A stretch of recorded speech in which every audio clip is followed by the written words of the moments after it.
जो लगभग 70 साल का था। वो इस घने जंगल में एक झोपड़ी में रहता था, जिसने अपनी पूरी जिंदगी इस घने जंगल में गुजारी थी, जो दुनिया की रंगीनियों से दूर रहकर अपने मंत्र में मशगूल रहता था। रात बहुत अंधेरी थी, हर तरफ घुप अंधेरा छाया हुआ था। रोज की तरह आज भी मजलूम साधु अपनी झोपड़ी में बैठा हुआ था। बाहर बहुत तेज बारिश हो रही थी। अंधेरी रात थी, चारों तरफ अंधेरा ही अंधेरा था। ऊपर आसमान पर बादल चमक रहे थे, बारिश बरस रही थी। मजलूम साधु अपनी झोपड़ी का दरवाजा बंद करके बैठा था ताकि तूफानी तेज हवाओं से बच सके।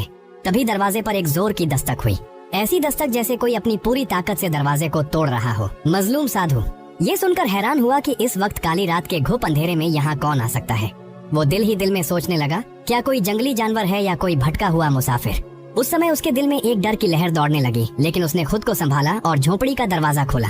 जैसे ही दरवाजा खोला, बाहर का नजारा देखकर वो दंग रह गया। सामने एक पुलिस वाली औरत खड़ी थी जो बारिश की वजह से भीगी हुई थी और ठंड की वजह से कांप रही थी। साधु ने पूछा, ऐ लड़की, कौन हो तुम? इस घने जंगल में इस तेज बारिश में अंधेरी रात में क्या कर रही हो? पुलिस वाली ने हांफती हुई आवाज में कहा, बाबा प्लीज मुझे अंदर आने दो। मेरी जीप खराब हो गई है, मैं रास्ता भटक गई हूँ और सिग्नल भी नहीं है। यहाँ जंगल में बहुत खतरा है। साधु ने अपनी चादर उसके ऊपर डाल दी और कहा, बेटी अंदर आ जाओ, बारिश बहुत तेज है, तुम भीग गई हो, तुम्हें बुखार हो जाएगा। पुलिस वाली कांपती हुई अंदर आ गई। झोपड़ी के कोने में लगी एक छोटी सी अंगीठी में आग जल रही थी।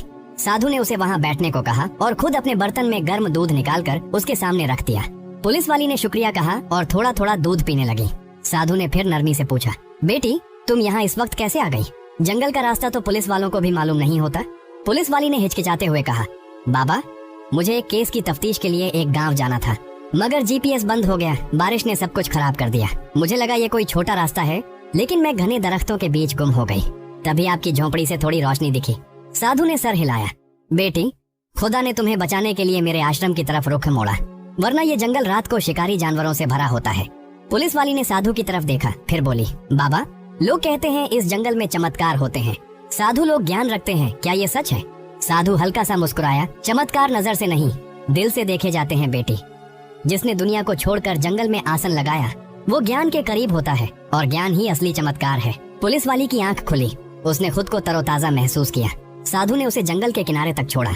जाते वक्त पुलिस वाली ने उसके पांव छुए और कहा, बाबा मैं अब हर हफ्ते आपसे मिलने आऊंगी।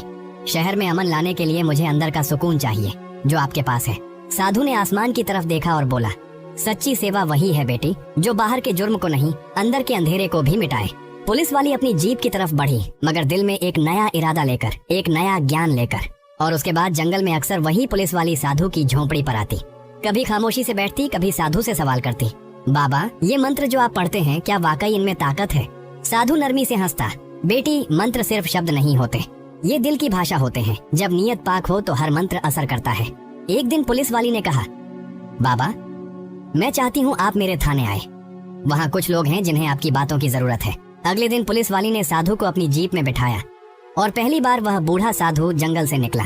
सड़कें, शोर, हॉर्न और ऊंची इमारतें, सब कुछ उसके लिए नया था, मगर वह खामोशी से बैठा रहा। थाने में जाकर पुलिस वालों और कैदियों के सामने साधु ने कुछ मंत्र पढ़े और फिर कहा, तुम सब आजाद हो सकते हो। कैद सिर्फ दीवारों में नहीं होती, असली कैद तो अपने अंदर की होती है।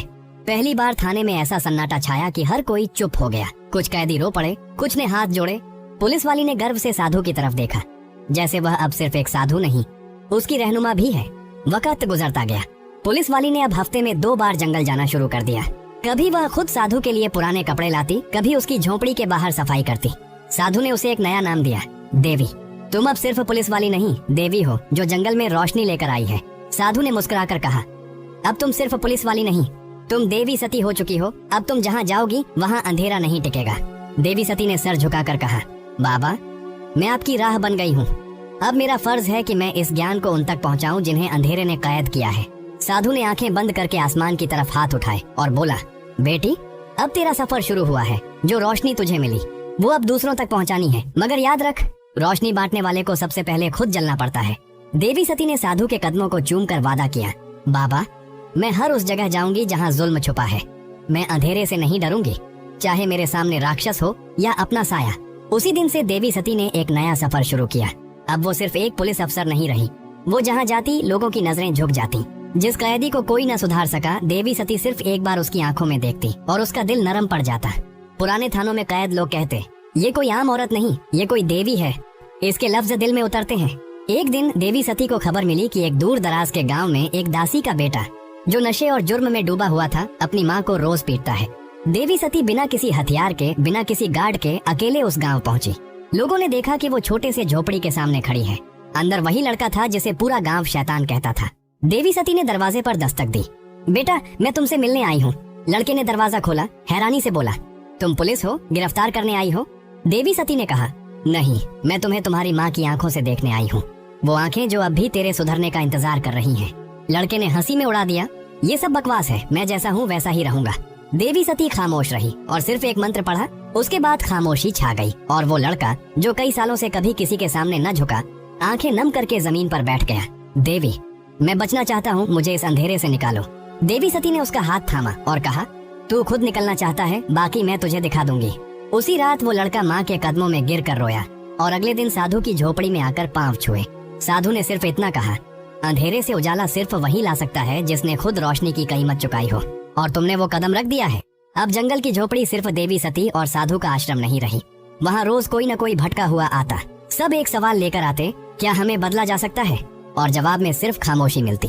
देवी सती का चेहरा पुरसुकून मगर उम्र रसीदा हो चुका था। साधु की झोपड़ी अब भी वैसे ही खड़ी थी। दोस्तों, ये कहानी यहीं पर खत्म होती है। अगर हमारी वीडियो आपको अच्छी लगी हो तो